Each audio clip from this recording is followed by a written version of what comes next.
Oh. Admit. Hello, everybody. I can't see anybody. Hello. Hello. Okay, got a bunch of people coming in. More than I expected, actually. Zoom user. And, okay, I can't see anybody, so it's a good start. Okay, hello. Can you hear me? Is it Paula? Yes, I hear you. Okay, great. Okay, so you're the first person that I can see. And so if you have a question, I'd be happy to answer. Paula? I'm really curious about the area we are in here in the Ozarks. Ozarks. Oh, well, okay. Do you have a, you're in a town probably, or are you outside of a town? We're in a very, very small community of about 200 people. Awesome. I want to hear about this. Okay, what is the name of it? Pyatt. P-Y-A-T-T. Okay, just a sec. Let me just get a let me get a map up here. No, I'm in Arkansas, Pyatt, Arkansas. Oh, so that's it's just across the border from Missouri. Okay, let me get it up and running here. Okay, so now I'm going to share the screen if I can find it. Just to get, here we are. Okay. And I'm going to put some mountains in there. Okay. Well, you're right in the classic, yeah, let's do the same with the flood map over here. And I'm going to restart that. Can you see this flood map? I can. Okay. So, yeah, you've got a bit of a oh, nope, I'm too fast, too soon, a sec. Okay. All right. Well, of course, you've got the, what is it, the Crooked Creek, right? Yes. So that's going to explode over, you know, go over its banks, right? Way over its banks. Okay. So where are you in Pyatt? Hanson Road? Yeah, you see right there where your cursor's at, Foster and East Bradford? Yeah, I see, yeah, right in there? Yeah, right in that corner. Okay, I'll just put that here, 791. And this is what I do, you see, 741. So you've got 50 feet between you and Crooked Creek. 50 feet. It's close. It's close. But my guide is saying it won't be a problem.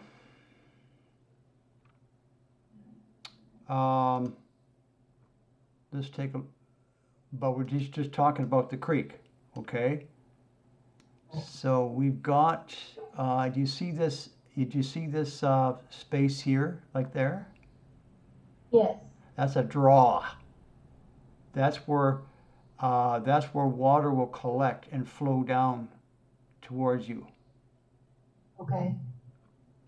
How much water? We don't know. We don't know what this road, what they've done with this road around there. For sure, that road's going to wash out. This road here. Yeah. Well, they're saying no problem with the washout. Okay.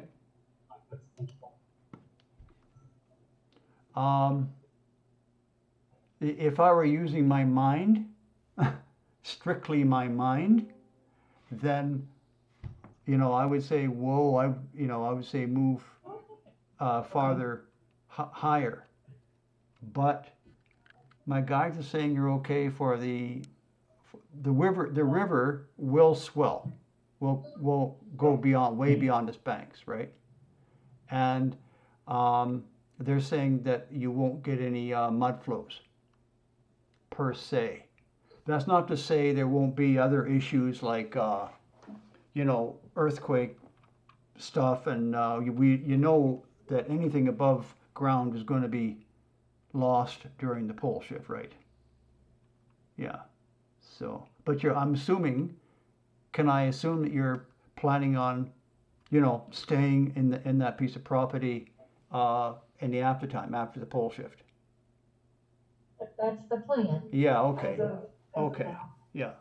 So, so my concept of something like that is that you build a bunker or something like that. We can talk about that. Get a tornado bunker, whatever, and then set it up somehow, or some steel container thing or something. Okay. We have one, yes. Oh, okay. We have what? What do you have? An underground tornado shelter. Okay. Awesome. Okay, so you got to make sure it's well sealed against water, because there'll be a lot of water falling from the sky, rain, right? So typically, you see pictures of those tornado shelters in the ground, like they're in soil, right? I don't know what type of soil you have there, but where I A lot live, of rock. you have what? A lot of rock. Oh, do you? Very Awesome. Freaking awesome. That's good. Okay, well, that's good. Oh, I lost. Oh, there you are. Okay, so, well then, Anyway, man. so, yeah, just talking to Paula here. Anyway, man. Anyway, man. Hello, just talking to Paula here. Could you hold back? Yeah. So, at any rate, yeah. So okay. So tornado. Yeah. So you got the bunker. So do you have any? Anyway, man. Okay. I think I know. Okay. I think I know who this is. Mohammed, just a second. Okay. So yeah. It's just I'm learning this interface actually. So it takes a while. Anyways. So, do you have any prefab home or any after-time housing ideas, plans? We have what is it called? Like a shipping container that we've partially buried. That's really, it's really strong metal if it doesn't wash away. No, yeah, okay. So you're planning on using that until you build something, or okay, all right. Well, it sounds like you've got a plan going there. That's great. Okay, all right, good. So just do we have any more questions at the moment? Just, I'm guessing if this whole area floods, our well is probably I'm guessing it's gonna get contaminated. Yeah. Yeah. Now, would I suggest getting a lead testing kit? Okay. Now, contaminated is a good point, right? Of surface water, right? So. Natin to si Chris Thomas. Kilala mo yun? Okay, a sec. So, Survival pole shift. Just hold off for a sec. All right. Okay. So where were we? Yeah, surface water. Well, yeah. So yeah, that's a good point. I've always thought in terms of the lead, right, from the sky falling, right, as part of the global volcanic bloom, right? So there will be lead in the rain, but surface water is obviously going to contaminate the well. So that's something I actually haven't looked into. Obviously, then if the water is clear, but contaminated. Either way, you'll be filtering it, right? Yes. Right, as a start, and then you're going to lead test it with a lead testing kit, right? You're aware of them, right? We have a couple of different testing kits Okay. and also some water purifiers. Okay, all right. So, okay. So, and of course, you know to boil it, right? Because you know you're gonna have to boil it. Okay, so you're good then. You know, sounds like you've done a lot of thinking. Awesome. So, yeah. Yeah. So, next question. Does anybody have any questions? Unless Paula, I mean, if you have any more questions later, you know, let me know. Just Thank you. okay. Right, so we've got a whole pile of people. I know that Vass is here, and she emailed me earlier about Oregon. So until we have some people that have questions, I'm going to switch it up to just to talking about Oregon. And so the thing about Oregon, of course, number one is the volcanoes. It's pretty obvious. And I think most of us may understand that North America is going to fall on its side. And I'm just going to dig up one of my old efforts here, and I'm going to copy that to clipboard, come back here, and I'm going to so can yeah, so I'm assuming that everyone can see that. So this is kind of how North America is going to look like about a year and a half after the pole shift. Not directly after the pole shift, but sometime after the pole melt and the floods finish. So okay, so now the reason I brought this up is just to show that that North America lays on its side. Now going back to the map of Oregon, we've got now that's the Columbia, I believe. I always have to double check these things because it's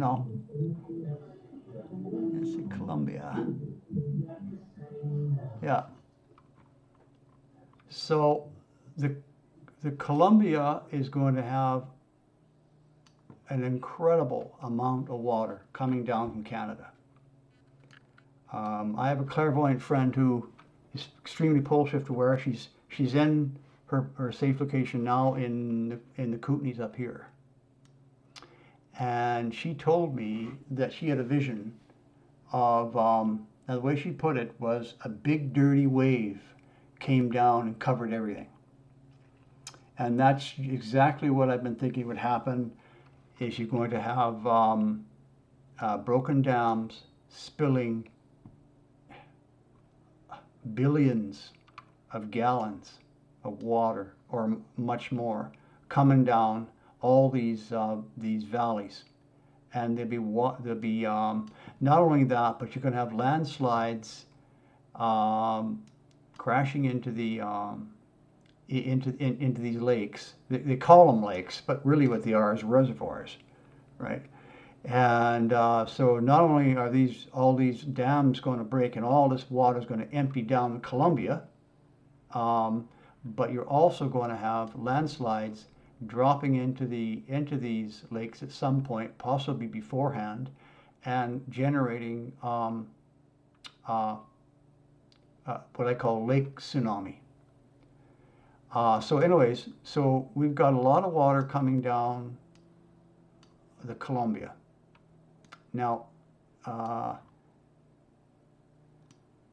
so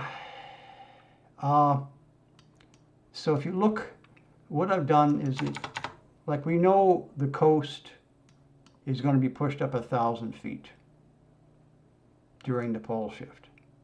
But meanwhile, all this water is coming down the Columbia is going to collect in this area here. So you'll see it here when I put in, I think it's 2,000 feet. Yeah. So I anticipate this is not this patch here. Oh no, this is okay. So this is actually Washington, but it's going to affect Oregon as well. Obviously, Oregon is higher than this area here, but yeah. So if you're in northern Oregon, then you're going to be have to watch out for this massive amount of flooding, freshwater flooding coming down the Columbia from Canada, right there. The other thing, well, of course, we were talking about is the volcanoes. So that's Zeta suggests being 100 miles east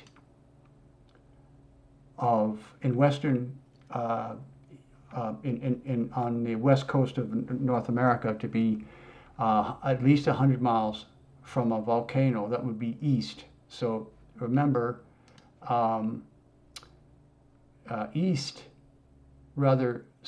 the existing west today becomes south. That's why, and that moves North America to a different, the west coast of North America to a different prevailing wind cell. And that means that then all the volcanic ash will blow out into the Pacific, south, in a southerly direction. So that's why you need to be east of volcanoes in Oregon and, well, Washington, and of course in California, if you can find a spot. If somebody California is a really big problem to find safe locations. I've tried, and it's too much action going on. But we're talking about Oregon.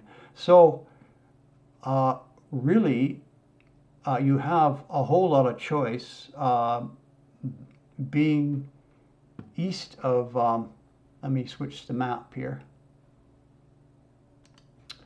I'm going to go to Oregon. Okay, and we got Bend. Now I use Bend as a starting point to go measure east 100 miles. So there's 100 miles there, here. So, okay, we got somebody else. So unless you get a dream or a vision about any area possibly short of that area, say in here somewhere, you should stay east of this point here, being 100 miles east of Bend, because Bend is basically in line with Mount Hood and here. Although, yeah. Okay, so we've got this this sort of thing going on. 100 miles. So as you can see, it's so if you look at Oregon, you're looking at Stanfield. Looks like Hermiston, or Heppner, or Pilot Rock, or Pendleton, right? So around that area and east of there would give you the leeway away from the well, the volcanoes of the west coast of Oregon. Now the next thing would be looking at,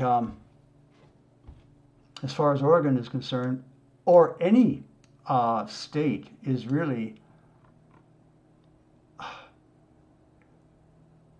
I can only speak generally, right? You don't want to be in a river valley, you know, you don't want to be in a draw. I think I talked about draws earlier, you know.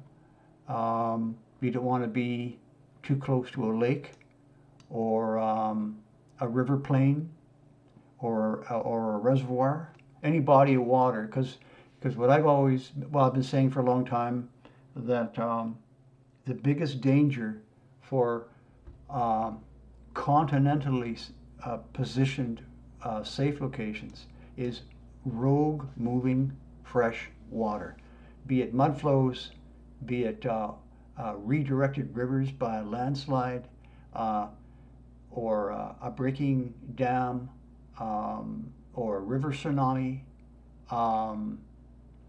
So all these freshwater sources will be flying around. So that's why your safe location should be high above. Now I say high, it kind of depends on the area.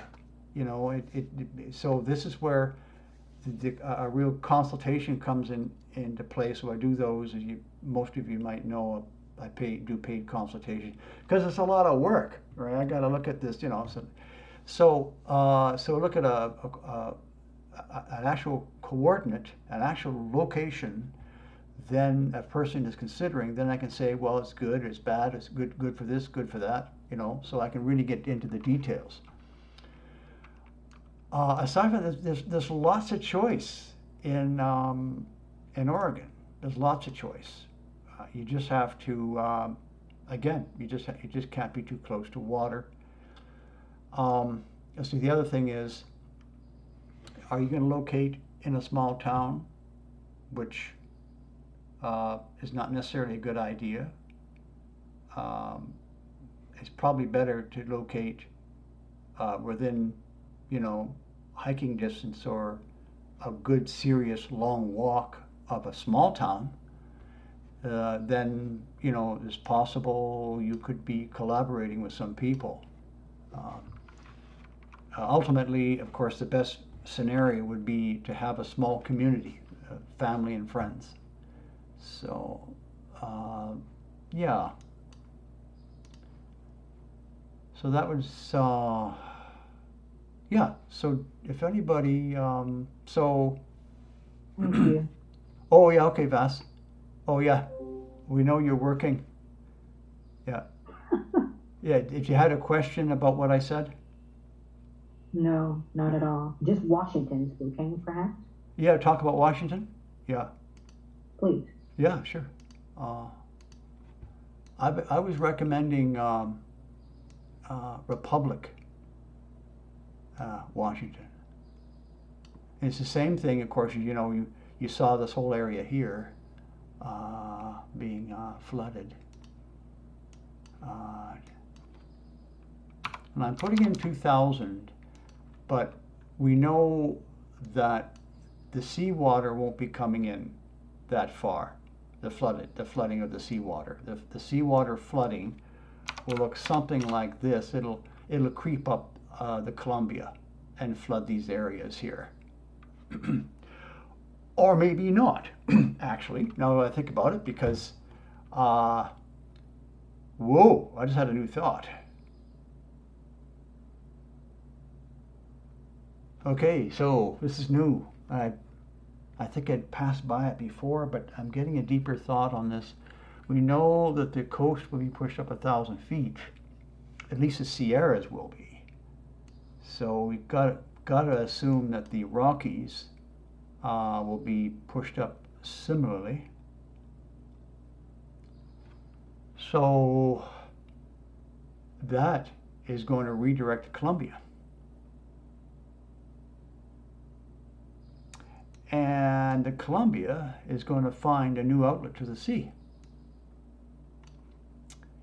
And it looks like it might be through Ellensburg, through there.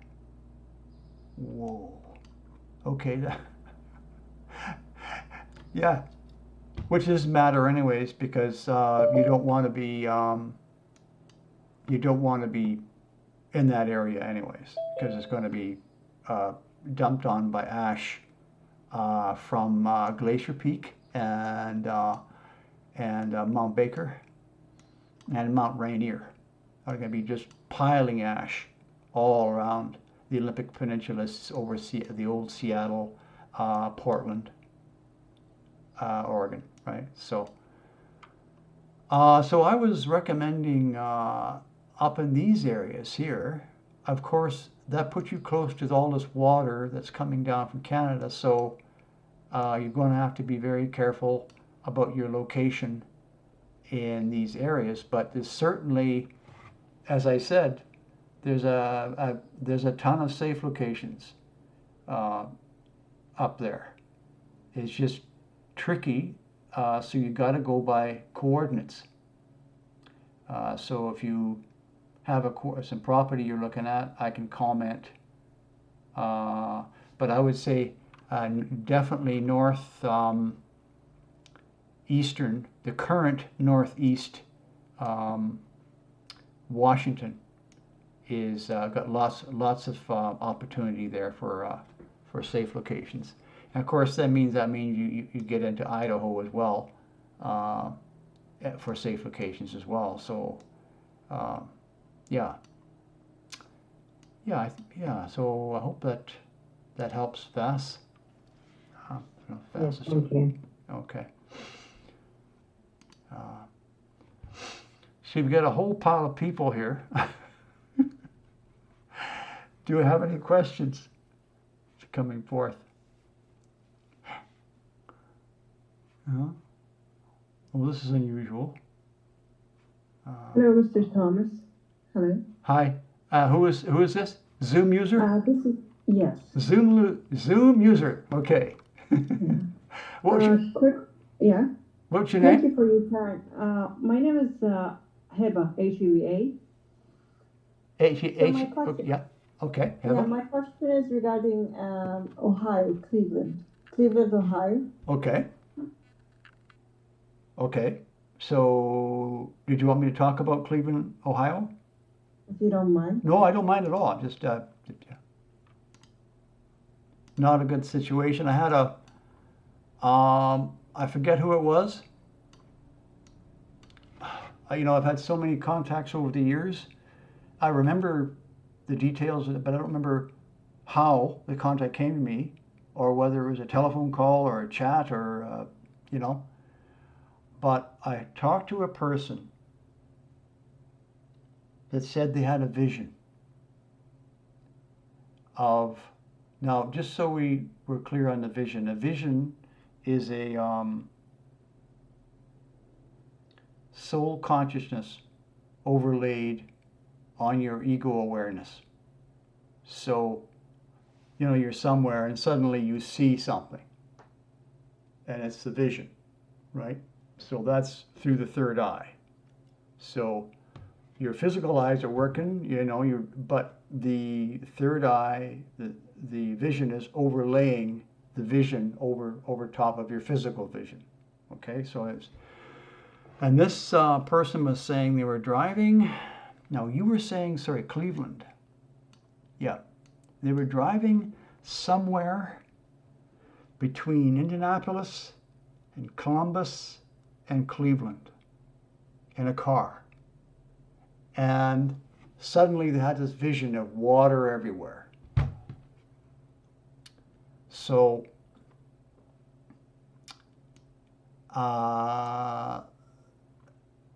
obviously we have contact from Soul saying that this area will be, even though you see it shows it as the flood map, as you can see here, shows, Cleveland, of course, is on the lake. We'll talk about that. But it shows, what looks like dry land. But what the sea level map here doesn't show you, was what I was referring to earlier, is rogue, moving, fresh water. So now okay. So as far as I know, the Great Lakes Superior remains as it is basically. I believe Michigan, Lake Michigan, and Lake Huron may drop a bit, but apparently the Lake Erie and Lake Ontario, and because of the locks will break and Niagara Falls will split, they will drain somewhat. Now, the flood map here shows that the seawater comes in. So, if I remember Zeta Talk saying that the lakes will drain somewhat. So, frankly, it escapes me how that's possible when the seawater is coming in. Because we know that, okay, around the Great Lakes, we've got the Canadian Shield, which isn't going to go nowhere. It's just the oldest rock on the planet. It's over 4.5 billion years old, so it's very solid. So back to Cleveland, it's obviously going to flood the town. So, Heather, are you like in Cleveland itself, or? Yes, uptown. Uptown, okay. Cleveland, yes. Okay, I don't know what that means, but okay, but you're close enough to the lake. Yeah. So. Yeah, 2 miles away. Yeah. So the thing is, you see, the thing about my opinion of pole shifts, of the population that will survive the pole shift. Zeta Talk tells us that 90% of the people will die in the world, and 5% after the pole shift will die due to injury or sickness or of hunger or thirst. So that leaves, I did the calculation, around 350 million people in the world.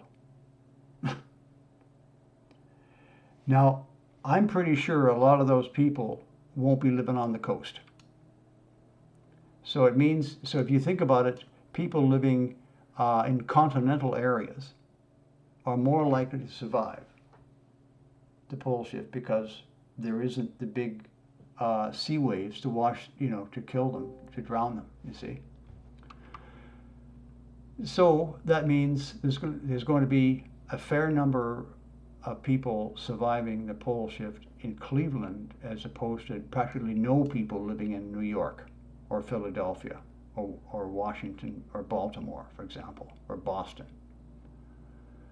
So, it's just not safe there in Cleveland or near Cleveland because there'll be a lot of survivor migrants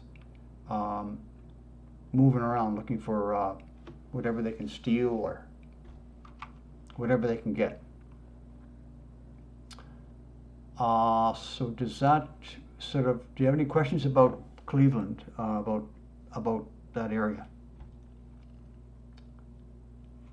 Heather? Yeah, I'm just getting like general idea, so thank you so much. Okay, all right, yeah, so it basically you just move away from there, is what I'm saying. Where would you recommend? Well, okay, people ask me that and I think okay, you know what? Okay, have you, oh no, it's okay, I can talk about it. So, have you had any sleep dreams about? No, really. Okay. No.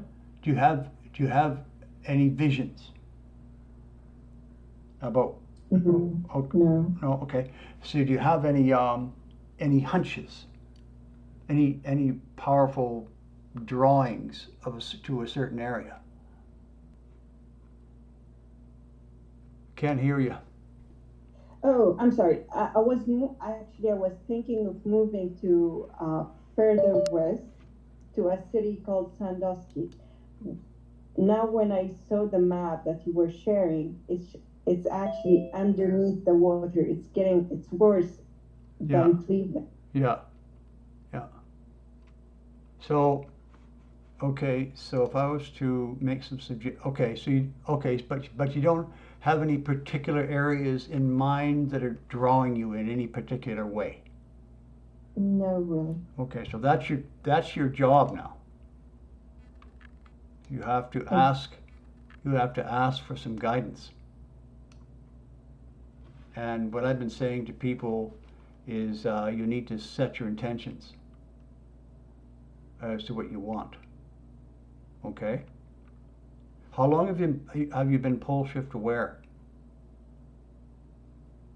I think last September, but I didn't take it seriously till No, okay. recently. Yeah, okay. Yeah, Now you're beginning to take it seriously. yeah, looks like it's not a joke. Sorry, looks like it's what? It's real. Real? Yeah. Is that what you're saying? It's real? Yeah, that's what I think. Yeah, okay. No. Yeah. Okay. So I'm not. The audio is not perfectly clear. This is why I have to double check. Well, you got lots of choice. You know, you could move it. So wherever you move, it should be. You should be. You know, you shouldn't be that visible, right? So if you zoom into these areas here, you've got a lot of choice. So you can see all this, right? So you're moving away from the lake. So, you know, anywhere up in these areas here, you have a lot of choice because it's not too populated. Does that help? Yes, thank you. Okay, yeah. So, you know, if you have any particular locations in mind, come back and you know, and just put it in my future Zooms sessions, and we'll talk about them. Okay. Yeah, thank you so much. Okay. All right. Okay. So, any more questions? If I have a quick question, is Atlanta in Texas underwater? Atlanta? Yes, sir. Georgia? Oh, Atlanta, Georgia. Atlanta, Georgia? Yes. I can tell you right now, that's a bad situation. And Texas also? Texas too, because, okay, now this is I'm glad you brought this up. Texas appears to be, if you look at the flood map, right? I'll just show you. Mm-hmm. Oh, you can't see it, but that's okay. You can watch this. I'm recording this, right? So you can watch it later if you have time. Yes. Okay, so I'll talk about Texas. I mean, you gotta love Texas, right? I've never been there, but you gotta love it, right? Yeah, really. You know, you got. I mean, like I started this in 2015. All these safe locations. You know, I've fallen in love with the U.S. You know.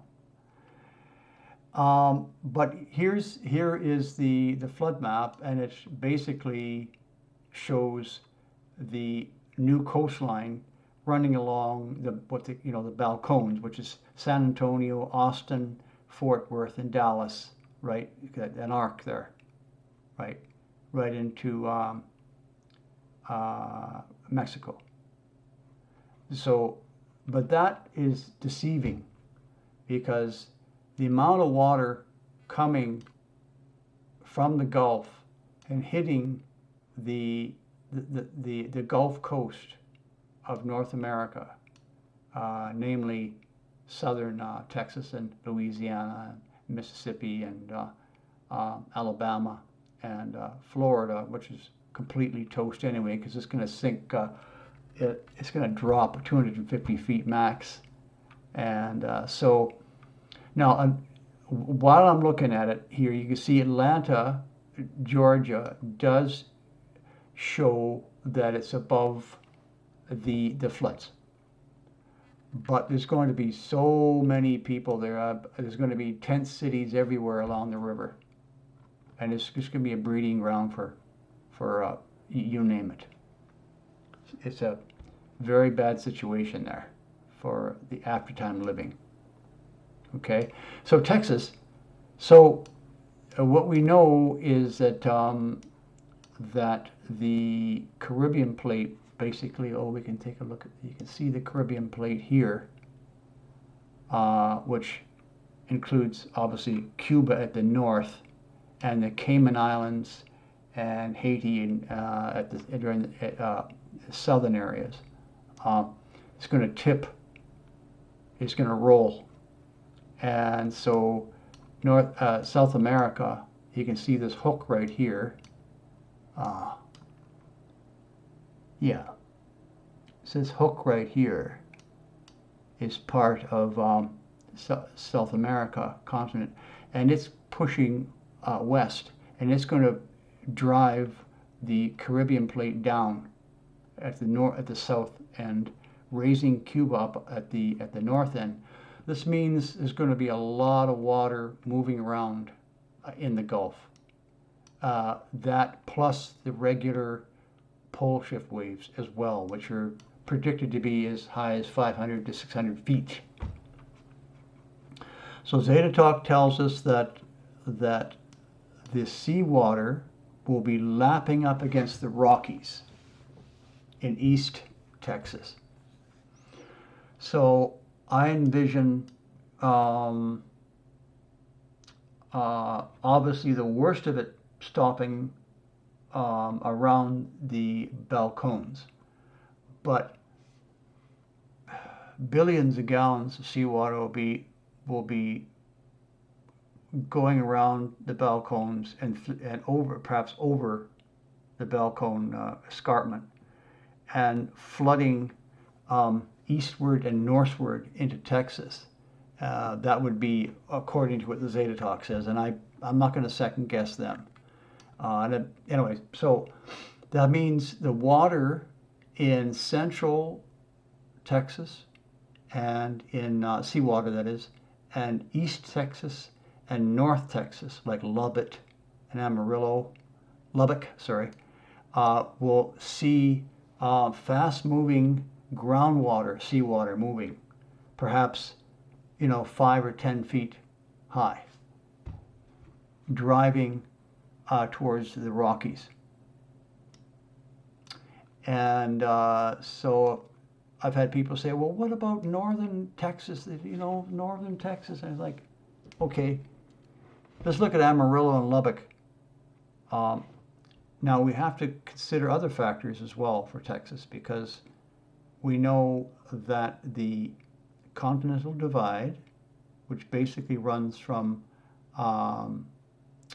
Idaho through Montana,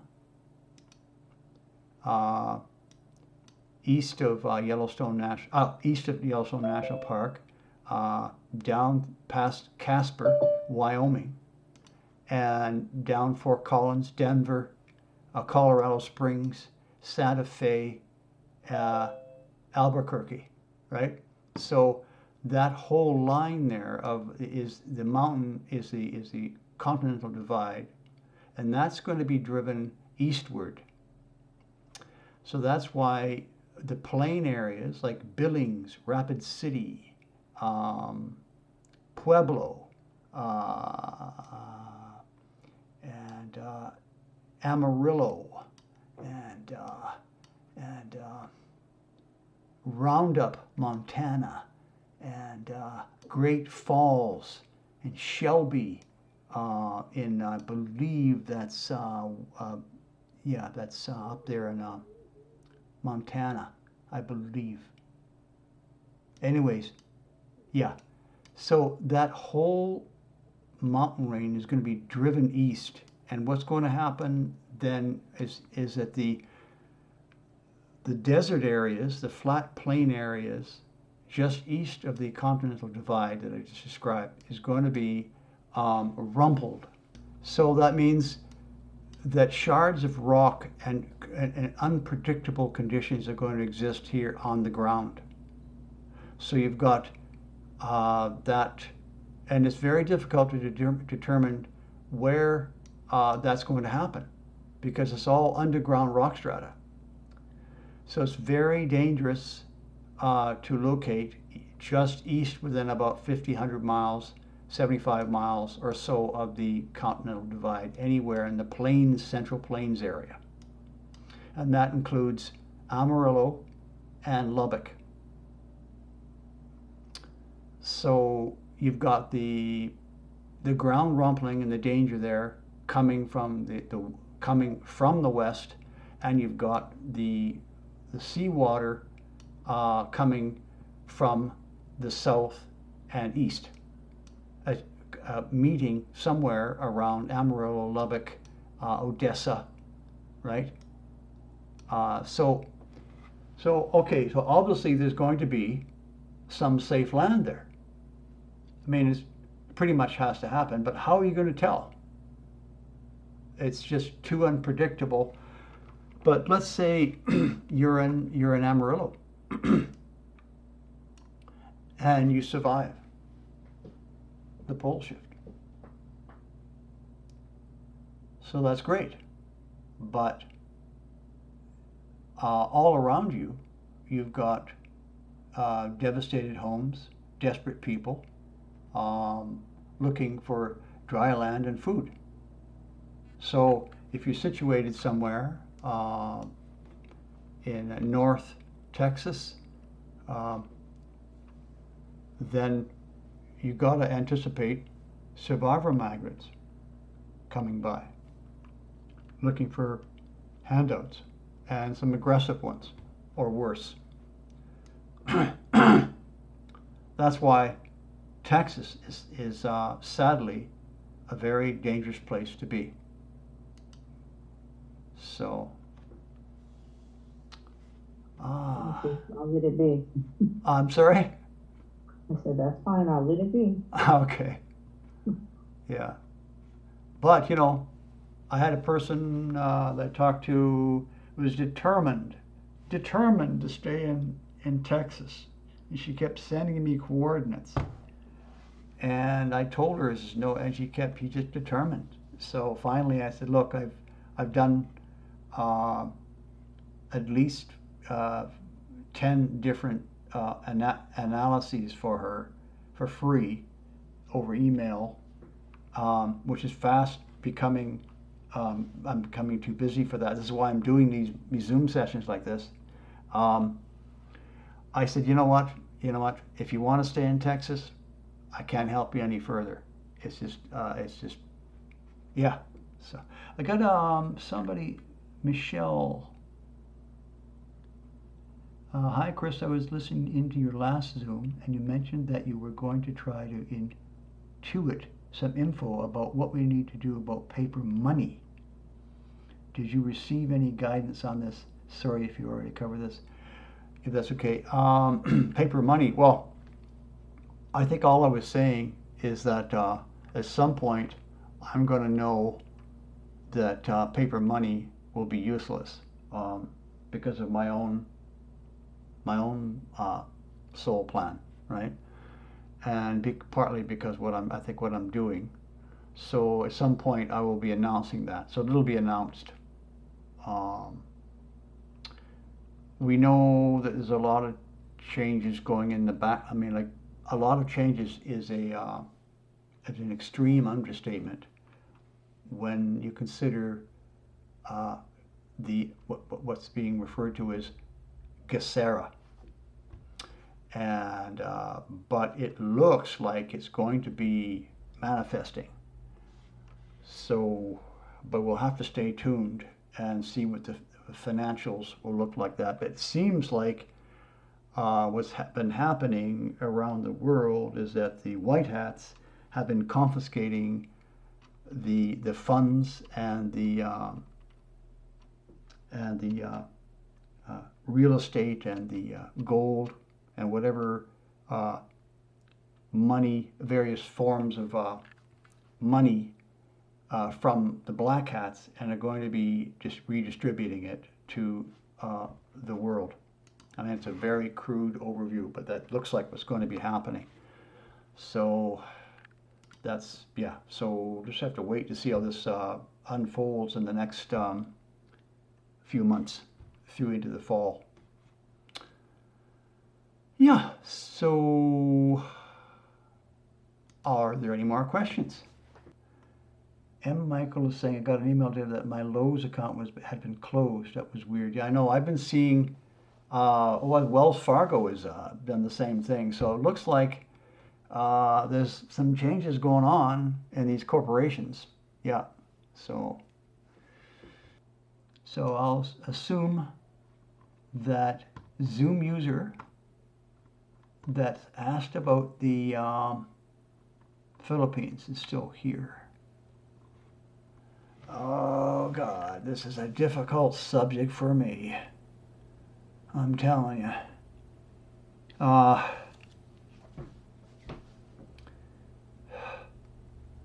The Philippines is scheduled to be going to the new Antarctic Circle. The South Pole will be in the south of India. That will encompass Africa's too far away, but it includes southern Saudi Arabia, southern China, like southern China, Himalayas, and Laos, Indonesia, Vietnam, the Philippines, and so what you'd be looking at will be frigid temperature like northern Siberia for the Philippines. Although the Philippines are pretty much the farthest, for example, the island of Luzon, I don't know how you pronounce it, but in English, my English says I should say Luzon.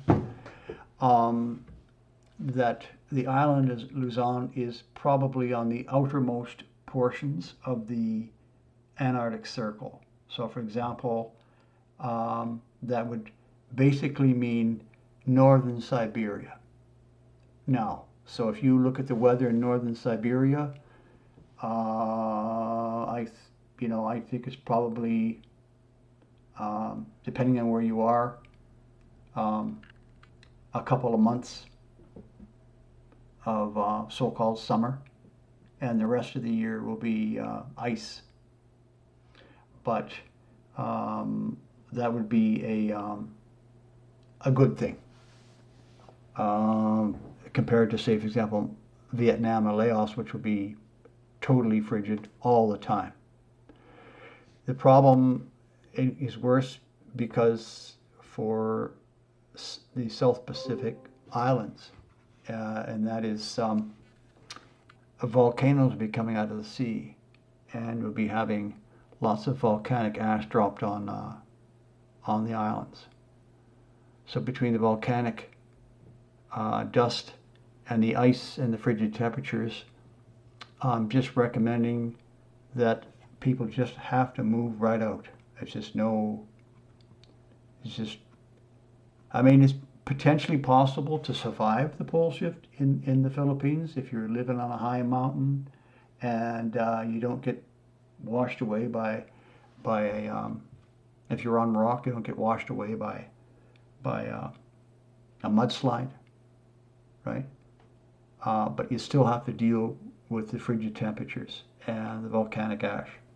So set your intentions of how you want your life to be going forward, and I mean, because you have the power to do that, and you don't want to start second guessing the power of setting your intentions. So please set your intentions as how you want your life to move forward, what you want to see in your life. You see yourself surviving in some area. Don't pick a certain area and try to force that onto the. You don't want to go details when you're setting your intentions. What you do is you just think in terms of just how you want your life to be, how you want to be feeling. The feeling is very important to put into your intention. How you'll be feeling living in a safe area with your family. So you put that into your intentions, and so that way the universe can move you around according to the universe's idea of where you should be for that. and not try to apply your own ego, mind, thoughts, and concepts onto it. So I hope that's clear. Okay, you got somebody from Australia. Hi, Chris. Greetings from Australia, and I just appeared to have a day off and found your link. Ongoing Zoom. Last 45 minutes, I just logged in. Sorry I missed the start. I'd like to ask, how often do you have the Zoom? If I could be announced on your Facebook page a day ahead. That's free. Where are you? Yeah, free 2601. Yeah, I know. I had a consultation set for tonight, a paid consultation, and she called and had to postpone it to later in the week. So that, you know what, it's Sunday night, and I was prepared to do something. So that's why I'm doing this tonight. So and another reason, as I'm doing these on Zoom, multiple these sessions, is that I'm thinking that once a few things mature in my life in the next few months, I'm not going to have the time to do the videos the way I've done in the past. And I've been wanting to get into do these videos with maps and dedicated to a certain countries, but it just seems like, you know what, I just better record these sessions, and we're touching on various parts of the globe, and get that up to my YouTube channel to help as many people as I can. So yeah, so I do often plan to have Zoom sessions scheduled, so I will be doing that. Okay. Yeah, oops. Michelle Goulding's asking about the UK tsunami. Oh yeah. That'll be happening. Probably. No, don't forget, the new Madrid is not just one event. It'll be a series of events. So the first one being considerable in size, but as Algedin was saying, if you're a member of my Facebook group, Algedin is comes in through Doug Henheffer and channels information. You should go there. I'll show it to you and read this stuff, because it's great stuff. You're right here. There's apparently about 46 of these channelings, and they're very well worth. You just have to search, use the search function in my Surviving the Pole Shift Facebook group, and you can search Algedin, and it'll all come up. And read these, because they are fantastic. Yeah, so that's that. Now I was talking about. Oh my God, I forgot. Oh yeah, the UK tsunami is really an extension of the New Madrid adjustment. So the first one will be considerable. I think I mentioned Ogden because he talks about it. So if you want to go there, it'll just be part of the video. You can see this, read it for yourself.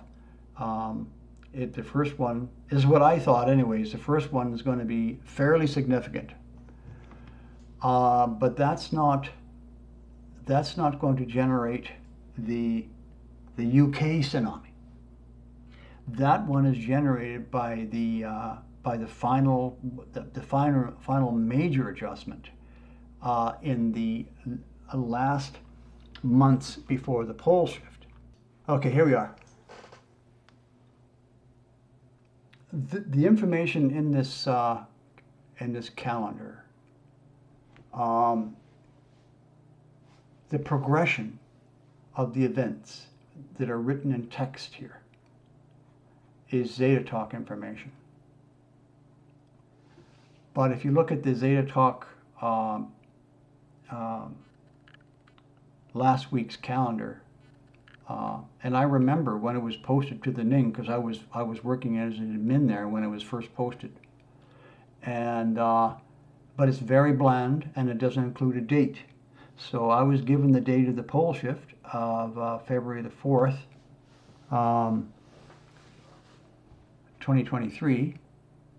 So what I did is I made up this calendar to make it a little more informative and a little more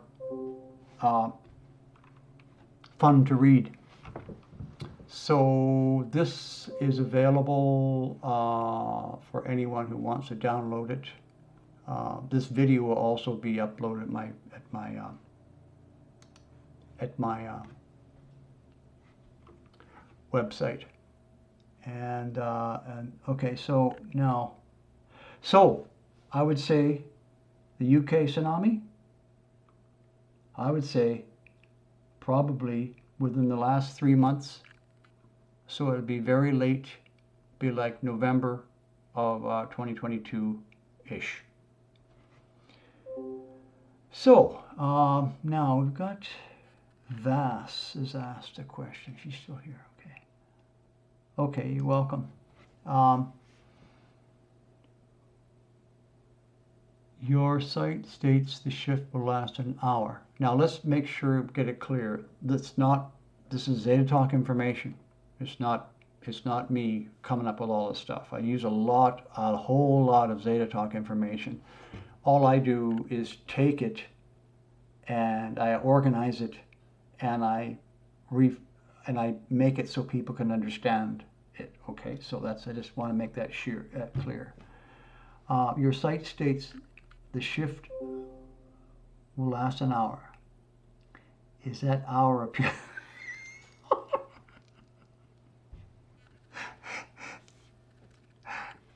a pure hell?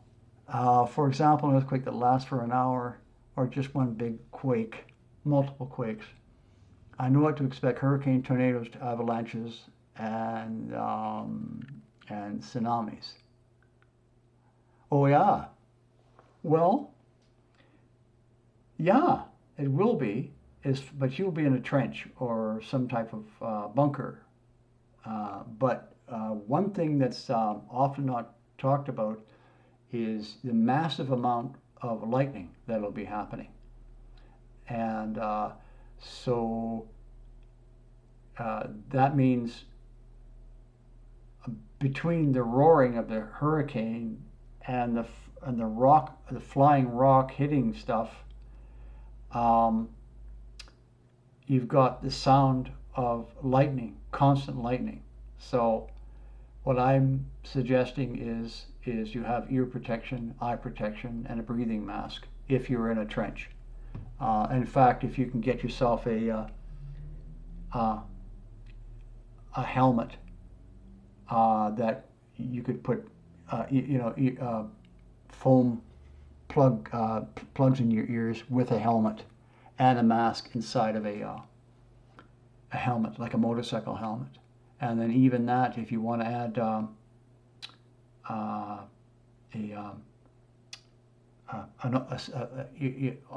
overalls and also elbow and knee protectors, so you want to protect yourself. Now, yeah, it is pure hell. But once it's done, it's a whole new life. So Vass was asking about Spokane. Well, of course, Spokane, going back to Washington, I believe Spokane is in Washington. Let's make sure that, again, like I say, I have to be careful because I get, yeah, because it's not far from where I am. You answered that question long ago. Did I? Okay, because Spokane would be definitely washed over. Yeah, okay. Yeah, thank you. One new message. Okay. M. Michael Smith has asked, where can we hear replays? Okay, so this, I will be most likely, if this recording has worked. I recorded the last one, but I made an error. But anyways, I believe this is being recorded correctly with audio. If so, that'll be going here. I'll show you. This is my YouTube channel. And these are my all my videos here. I'm hoping you can all see that. So it'll be this, if you search YouTube, you have to search YouTube for Planet X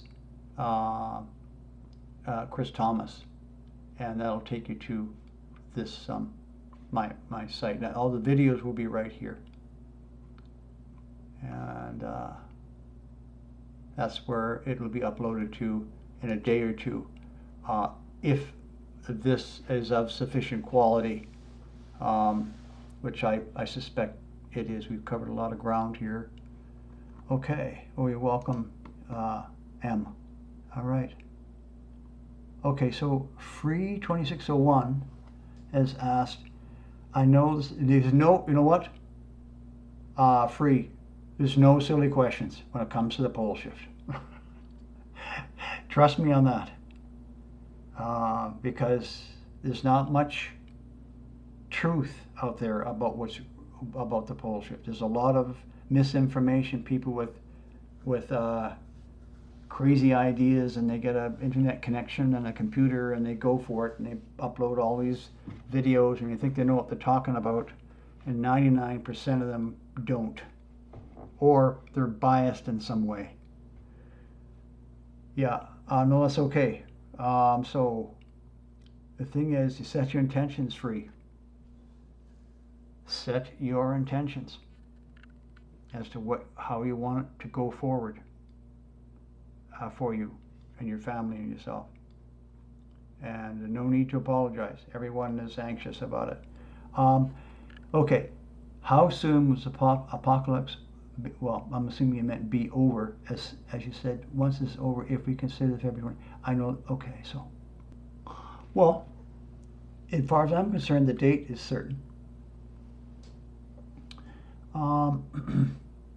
Well, okay, leading up to the pole shift, if you take a look, now where was it? Here.